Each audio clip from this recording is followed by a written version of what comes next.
J'appelle Monsieur Grégoire de Warren, qui travaille dans le BTP auprès des prestateurs nucléaires. Vous êtes étudiant au MBA Stratégie et Intelligence économique à l'école de guerre économique et vous allez nous présenter le cas de Engie sur Nord Stream 2. Merci beaucoup. Bonjour à toutes, bonjour à tous.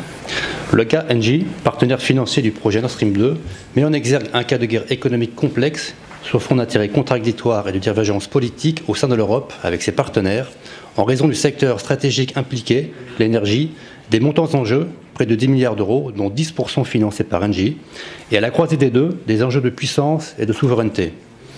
Sur la slide, Arnaud, la slide suivante, s'il vous plaît. Arnaud, la slide, merci. Merci bien. Pour rappel, Nord Stream 2, c'est le fameux projet gazoduc, en jaune sur la carte, reliant la Russie et l'Allemagne via la mer du Nord, et qui doit permettre à la Russie de compenser le vieillissement du réseau existant, de se dérisquer vis-à-vis des partenaires actuels, et de faire face à l'augmentation prévue de la consommation du gaz européenne.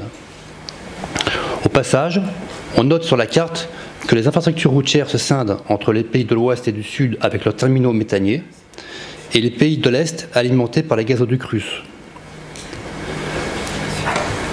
Les premiers, les pays de l'Ouest et du Sud, n'ont donc pas de position ou d'adhésion marquée vis-à-vis du projet Nord Stream 2. Ils forment un axe mou dont la position oscille en fonction du cours des événements et des intérêts. C'est le cas de la France, qui a une dépendance limitée au gaz russe du fait de ses importations du Qatar ou d'Algérie. Sur la slide suivante, pour les seconds en revanche, les pays de l'Est, on distingue deux axes forts. Un axe Moscou-Berlin qui pousse jusqu'à Vienne, et qui veut absolument faire aboutir Nord Stream 2 pour des raisons économiques évidentes. La slide suivante, merci. Un axe Copenhague-Varsovie-Kiev qui s'étend jusqu'aux États-Unis. Sur cet axe, une opposition commune au projet, mais pour des raisons différentes, comme on voit sur la slide suivante. D'un côté, des raisons économiques pour l'Ukraine et la Slovaquie, en raison de la rente de passage du gazoduc Soyouz, mais aussi pour les États-Unis qui entendent trouver des débouchés européens à leur GNL, issus des excédents de leur révolution du gaz de schiste.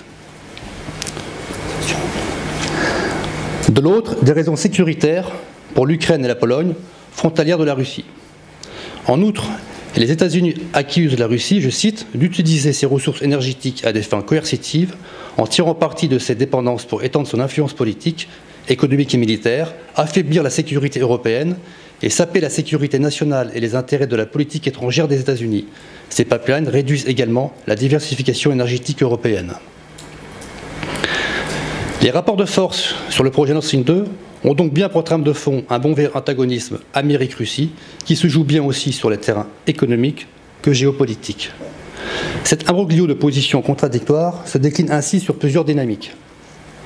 On observe en premier lieu dynamique coercitive forte et en tête les lois extraterritoriales américaines. Dans le cas de Nord Stream 2, ce sont les lois CAATSA et PESA, élargies chacune de plusieurs amendements pour obliger les parties prenantes, russes ou occidentales, à interrompre le projet.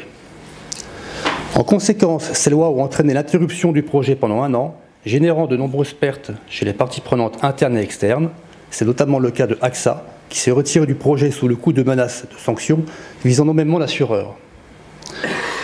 Par ailleurs, pour faire lever ces sanctions, le vice-chancelier allemand Olaf Scholz a dû proposer en août 2020 un projet de construction de terminaux méthaniers destiné à importer du GNL américain, projet de 1 milliard d'euros.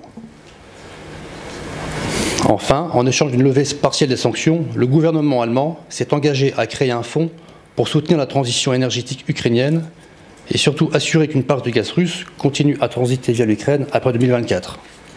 Et peut-être les accords d'armement ont-ils également aidé à la levée des sanctions, telles que les avions de patrouille américaines versus programme franco-allemand.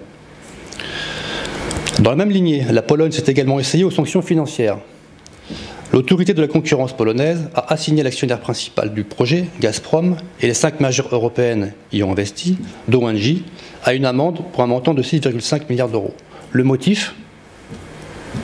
Le projet augmente la dépendance de plusieurs États européens au gaz russe. Enfin, le Danemark s'est également lancé dans un recours juridique, mais sous un angle environnemental. Ce recours a forcé l'étude d'un tracé alternatif au gazoduc. On note également des dynamiques de confrontation économique, telles que le projet BAPS, Baltique, Adriatique, Black Sea. Accord de coopération entre pays d'Europe centrale et orientale, dont les États-Unis ont renforcé le fonds à hauteur de 1 milliard de dollars, un beau débouché pour le GNL face au gaz russe. Ce projet permet de toucher des pays qui ont d'autres intérêts avec la Russie, comme la Slovaquie, qui touche la rente du tronçon du gazoduc Transgaz, ou la Hongrie, liée à la Russie par la commande de 2 réacteurs nucléaires Rosatom, mais également la Slovénie et la République tchèque, dépendant de gaz russe. Les dynamiques s'inscrivent également sur un fond de dynamique de diplomatie incitative.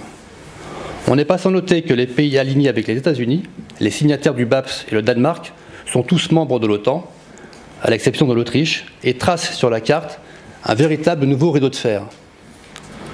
Aujourd'hui, des accords provisoires entre Berlin, Washington et Moscou semblent être en voie de compromis. Le projet sera-t-il rentable à terme pour Engie?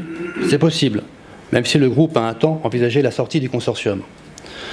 Encore faudra-t-il dépasser cette fois l'écueil de la réglementation européenne qui contraint encore la production de Nord Stream 2 à 50% de sa capacité seulement, en raison de l'intégration des activités de production et de distribution de Gazprom.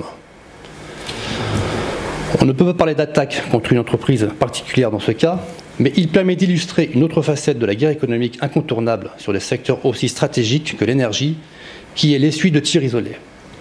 Comme l'indiquait Christian Arbulot lors de sa présentation, nous sommes bien ici dans un cas qui illustre les nouvelles formes de guerre économique avec l'opposition de 2 politiques d'accroissement de puissance par l'économie, reposant sur des fondements politico-culturels différents, le modèle libéral états-unien et un modèle de capitalisme d'État communiste et une entreprise française prise au milieu. Merci de votre attention. Merci.